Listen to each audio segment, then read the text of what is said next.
Due to the graphic nature of this program, viewer discretion is advised. The Hinterkaifeck slaughter, which occurred on March 31st, 1922, shocked Germany to its core. The sheer brutality of the scene, in which 6 bodies were discovered, would have tested even the toughest of stomachs. This was a home invasion and indiscriminate in its targets, as all the occupants were murdered and mutilated. With the attack being possibly random in nature, you can imagine, with the German public still fragile and rebuilding off the back of World War I, this would have instilled considerable fear amongst the people. Lying 70 metres north of Munich, the small hamlet of Kaifeck had a little farmstead owned by the Gruber family, located under a kilometre away called Hinterkaifeck. Hinter being the German word for behind. The name no longer could be found on maps, as it was incorporated into the municipality of Weidhofen in 1971. Now 100 years on, we are still puzzled as to why and who committed this atrocity. Despite an investigation that was very well handled for that time period, they were obviously lacking the forensic capabilities detectives have today. Due to the isolation of the farm, there were no witnesses, and although the list of suspects is sizable, with over 100 men questioned, the identity of the responsible has never been concluded. The Grubers were known to keep themselves to themselves and were quite reclusive. I think the reason why will become apparent as we delve further. In the days leading up to their deaths, Andreas, the head of the family, was convinced that intruders were hiding on his property. He had commented that he had found 2 sets of footprints in the snow that led from the surrounding forest to the farmhouse, yet there were no return footprints. He found the lock to the shed broken, keys had gone missing, a paper was found by Andreas that he did not subscribe to. The family were even convinced they heard footsteps in the attic. The morning of the 31st, Andreas also saw that someone spread straw all over the barn. We know all this as Andreas and Victoria had told locals while shopping in town that day. A gun was offered to Gruber to protect himself, yet he refused the offer and did not report it to police either. The next day, Victoria's daughter Kazilla was noted as absent from school. She had an exemplary attendance, so this was out of character. As was the family not being at Sunday service on the 2nd, they always went to church. By Tuesday, the local mechanic Albert Horner arrived at the farm. He'd been booked by Andreas to fix a food chopper engine. He knocked on the door before and after his work, which took a few hours. He received no reply, although saw a man in a field in the distance, so just presumed it was Gruber and left. Also, in the previous days, salesmen, postmen, neighbours had passed or visited the property. They never saw any sign of the family, but because they saw signs of living, didn't think much of it. Horner mentioned the silent nature of the place to people in the neighbouring town of Groban. This included Lorenz Schlittenbauer's daughters, who relayed the information to their father when he returned home that night. On hearing this, he sent his 2 sons to the property to check on the farm.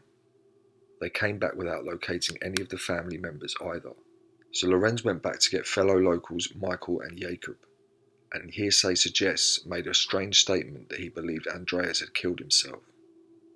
They went to Hinterkaifeck and made a grisly discovery when entering the barn. They found the pile of heavily mutilated bodies. Andreas, who was 63, was found with his face caved in and had severe wounds. Like all 6 victims, his skull was smashed to pieces. His 72-year-old wife Kazilla had similar injuries.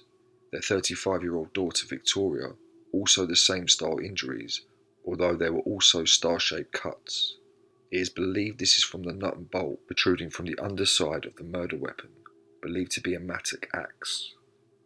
Also in the barn was her daughter Kazilla, aged 7, particularly sad as she was also found to have clumps of her own hair in her hands. The report stated that they believed the girl had actually survived for a few hours after the attack, a disturbing thought. All other victims are thought to have died instantly. When the 3 men entered the house, they found the tragic discovery of baby Joseph, aged 2. The force in which he had been hit had also smashed and broken his cot. The final victim was the maid, 44-year-old Maria Baumgartner.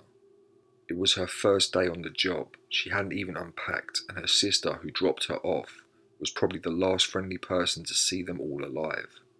She had learning difficulties and one leg considerably shorter than the other, known as LLD, so she had struggled to find employment and was overjoyed to have finally found a job.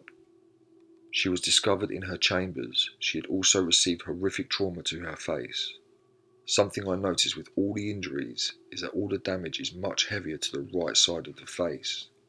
That to me suggests the attacker was left-handed. Many articles, videos, and even the bullshit weaver that is Wikipedia will tell you that all the victims were found decapitated. This is not true, as proven by the autopsy reports. It was in fact police themselves that after the coroner had finished, had all the heads removed and eviscerated, so the skulls could be sent to Munich for a clairvoyant. There was a sexual relationship between Andreas and his daughter Victoria. They were actually both convicted of incest in 1915. It resulted in a month's jail time for Victoria and a year for Andreas. A servant had actually by chance caught Andreas raping his daughter. She went immediately to the police. It doesn't seem as if Victoria was consenting, and this was in fact an abusive situation that was totally driven by Andreas. Although also attributed to local man Lorenz Schlittenbauer, it is also a distinct possibility that baby Joseph was in fact fathered by Andreas. This was claimed by Schlittenbauer to police, and in 1919, Andreas was again in custody. This time though, he was soon released, after the retraction of the statement 2 weeks later, probably due to being paid off by Gazilla. It is of no surprise that the neighbours and the people of the town never forgot the controversy surrounding the Grubers, hence their virtual withdrawal from society. Whoever was responsible for the brutal attacks had stayed at the farm with the corpses for up to 3 days. This is known partly due to the farm animals being fed and looked after, and also smoke being sighted coming from the chimney in the days after. As large sums of cash remained and nothing was found to be taken, a robbery theory is out of the question. There have also been suggestions that this event was paranormal in nature. This is due to the original maid's sudden departure 6 months before. It is said she left because the place was haunted, but when interviewed by police this was never mentioned. Also, strange experiences the family had add to this idea. If that was true, could it have been the footsteps in the attic that Andreas had also heard? Maybe it was the killer already there, surveying the family and waiting for the perfect time to launch his assault. In 1923, the farmstead was demolished. There had been a small fire there in the months prior, but it was done to prevent the site becoming a twisted place of interest. It was in doing so that actually led to the discovery of the murder weapon, a mattock, which is a large pickaxe. You could swing it with both hands. With the suspects that have been speculated over the years, it is actually very easy to rule most of them out. The idea that Andreas is responsible for this himself and then committed suicide is not possible. It is not consistent with his injuries or the timeline of events, so that is officially out the window, as is the paranormal angle for me. Another definite innocent, Carl Gabriel, Victoria's deceased husband, even being a suspect is ridiculous. The notion that a man not seen or heard from for 8 years could come back, kill 6 people, and then disappear without trace again would be hard enough to believe on its own. But more to the point, even though his body was never recovered, he was almost certainly killed in action, according to the testimonies of many members of his regiment. His fellow comrades have witnessed and confirmed his death on the battlefield during World War I. Anton and Charles Bickler, the petty thieving brothers, were just that, with nothing stolen, and the only reason they ever seemed linked to it in the first place was because of early robbery theory. It is probably safe to rule them out too. The sadistic nature in which this was carried out just doesn't fit their profiles. Anton and Adolf Gump, no relation to Forrest, are suspects due to a deathbed confession by their sister Crescentia Meyer to her priest, some 19 years after the murders. This was not investigated for another 11 years, so by the time the brothers were made persons of interest, 30 years had passed. Adolf had already died a few years after his sister, but a now elderly Anton was subsequently arrested in the early 50s. He was released without charge after 3 weeks. Adolf is another man alleged to have engaged in a sexual relationship with Victoria, so it is claimed that he had found out about the incest between his lover and her father and had decided to kill the pair. The other members of the household were killed to remove any witnesses. The most plausible so far, but not enough to satisfy German investigators. Then there is Peter Weber, alleged to have tried to coerce Joseph Bletz into killing Andreas for money a few years before. As this was just hearsay, it never really went anywhere. Of all the known accused, the most likely one, if this was not an unidentified party, is Lorenz Schlittenbauer. Similar reasons to my prime suspect in the deaths of Chris Kremers and Lizane Froon is a matter of heavy involvement, although I'm more convinced in that case that the tour guide knows more than he is letting on. I don't personally think this is the man that committed these crimes, but Lorenz is the most suspicious of listed local suspects. His links to Victoria, the rumours he wanted to marry her, and possible paternity of Joseph looks like what sparked issues between him and the family, as he believed the child was the product of Andreas. This of course extinguished thoughts of wedding bells, which Victoria looked at as an escape from her father, probably concerned for her own daughter's safety too.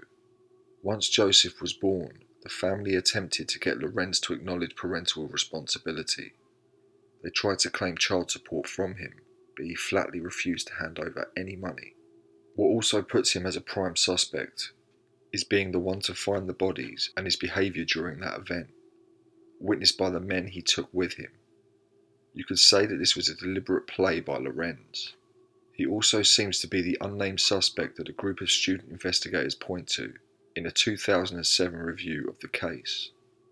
Having said that, for me it makes no sense that he would offer to arm Andreas with a gun in the days leading up to the attack. Also, why would he use a tool found on the farm to murder the 6 people with, and then appear to stay there for days? There is no preparation. It all points to a person who came through the area and then went away again. But the conflicting part of me even doubts the gun offer ever happened. Andreas is a farmer. I'm sure he would have had his own rifle anyway. An interesting take on the slayings is that of Paul Muller. In the 2017 book, The Man from the Train, written by Bill James, Muller's name has been linked to Hinterkaifeck and to the very similar and unsolved Villisca axe murderers of 10 years prior in the American state of Iowa.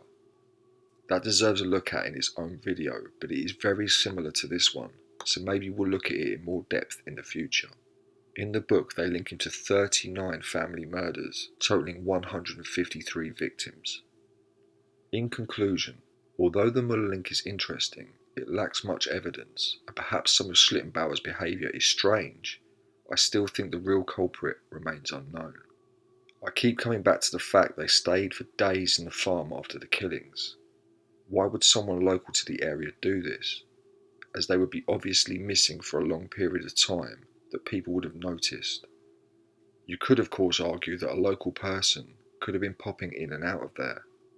Would even make sense to continue feeding the animals and firing up the chimney, just to make it appear as if it was all normal for longer. Maybe to confuse investigators. Doesn't explain why they ate the food though. So it depends which seems more likely. Local man or someone passing through. There were also strikingly similar attacks at other farms in the neighbouring areas.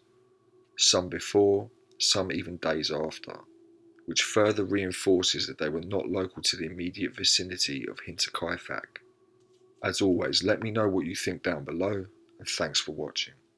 Even if they try, I ain't going. Keep my head up high, now we floating. I won't go, no, I won't fall.